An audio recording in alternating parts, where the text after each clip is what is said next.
إله إلا الله.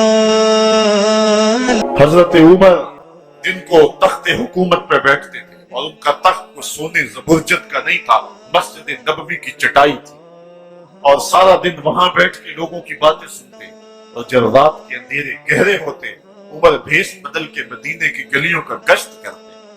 کہا تمہارے گھر سے دھواں نکل رہا ہے اور بچے رو رہے ہیں، ان کو کھانا کیوں نہیں دیتے؟ کہنے لگی عمر کی جان کو رو رہی. عمر کے پوتلے سے زمین نکل گئی. کہا کیا ہوا؟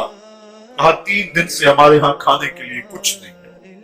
روزانہ بچے روتے ہیں اور میں ہنڈیا کے اندر پتھر ڈال کر کے نیچے سے آگ ڈالتی رہتی ہوں کہ بچے انتظار کر کر کے سو جائیں گے. کم وقت سو بھی نہیں رہے اور وہ پتھر پکیں گے بھی کیا، اور میں عمر کی جان کو رو رہی ہوں. حضرت عمر کا کلیجہ دہلنے لگا. فوراً پلٹے واپس بیت المال میں آئے، گھی کا ایک کنستر لیا، آٹے کی بوری لی، مرچ مسالہ جات بہت کچھ اٹھایا، اپنے کندھے پہ رکھا، بوری اپنی کمر پہ لا دی. عمر بیت المال سے نکلے تو آپ کے خادم اسلم نے دیکھ لیا، آگے بڑھا، کہا میرے آقا میں اٹھاتا ہوں. عمر کی آنکھوں میں آنسو ہے. کہا اسلم قیامت کے دن میرا بوجھ اٹھا لو گے؟ کہا قیامت کے دن تو اپنا اپنا بوجھ اٹھانا پڑے گا. کہا عمر کو آج اپنا ہی اٹھانے دو. حضرت عمر وہ گھی کا کنستر اور وہ آٹے کی بوری سر پہ اٹھائے ہیں اور اس خاتون کے گھر جاتے ہیں اور دستک دیتے ہیں. وہ جب دیکھتی ہے اس کی جان میں جان آ جاتی ہے. کہا جلدی جلدی آٹا گوندو، اور عمر سبزی کاٹنے لگ جاتے ہیں.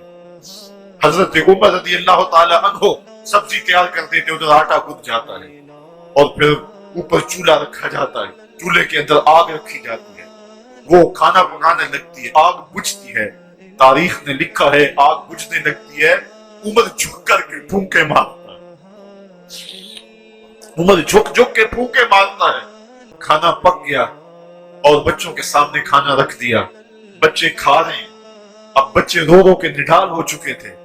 حضرت عمر اپنے ہاتھوں کو اور اپنے گھٹنوں کو اور اپنے پاؤں کو زمین پہ لگا کے، جس طرح بکری کا بچہ چلتا ہے ویڑے کے اندر، کبھی ادھر چلتے ہیں کبھی ادھر چلتے ہیں، تاکہ بچے مجھے دیکھ کے خوش ہوں اور دل میں کہتے عمر جتنا رلایا ہے اب اتنا ہنسانا بھی پڑے گا.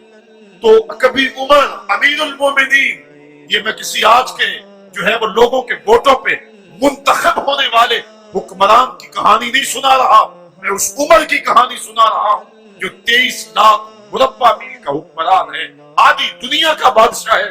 حضرت عمر جو ہے جس طرح بکری کا بچہ چلتا ہے، اس طرح اپنے ہاتھ اور اپنے گھٹنے زمین پہ ٹیک کر کے جو ہے وہ اس طرح چلتے ہیں. بچے عمر کو دیکھ کے مسکراتے ہیں.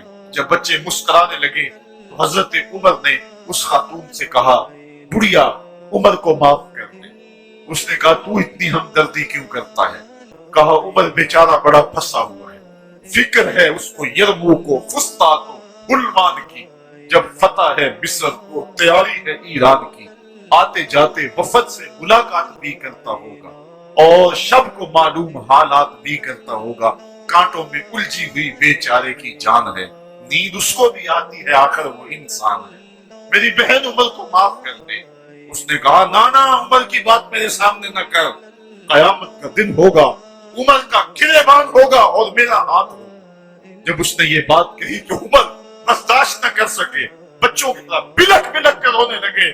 کہا وہ بد نصیب عمر تیرے سامنے ہے، آج ہی کہلا جو کہنا ہے، قیامت کے دن مجھے معاف رکھنا. اس نے کہا تو عمر ہے؟ کہا بد نصیب عمر تیرے سامنے کھڑا ہوں. میرے عمر کہتے ہیں اگر دجلہ کے کنارے ایک بکری کا بچہ بھی پیاسا مر گیا اس کا حساب بھی عمر سے لیا جائے. حضرت عمر نکلے یروشلم میں. ایک اونٹ ہے، ایک غلام ہے، کبھی وہ سوار ہوتا ہے کبھی آپ باری مقرر کی ہے. جب قریب پہنچے یروشلم کے تو عمر کی باری نکیل پکڑ دی اور غلام کی باری اوپر سوار ہونے کی. غلام نے کہا آقا میں مرضی سے اپنی باری چھوڑتا ہوں، آپ آ جائیں، دشمنوں کے مفتوحہ علاقے میں آ رہے ہیں، تازہ تازہ علاقہ فتح ہوا ہے، اسلام کی شان و شوکت ظاہر ہو. عمر نے کہا اسلام کی شان و شوکت ایسے ظاہر نہیں ہوتی، اپنی باری پہ تم بیٹھو گے، اپنی باری پہ میں بیٹھوں. لوگ منتظر کھڑے ہیں. دور سے جب دیکھا کہا اس کی ہیبت سے کامتے تھے ہم، یہ تو کوئی حبشی لگتا ہے، رنگ کالا ہے،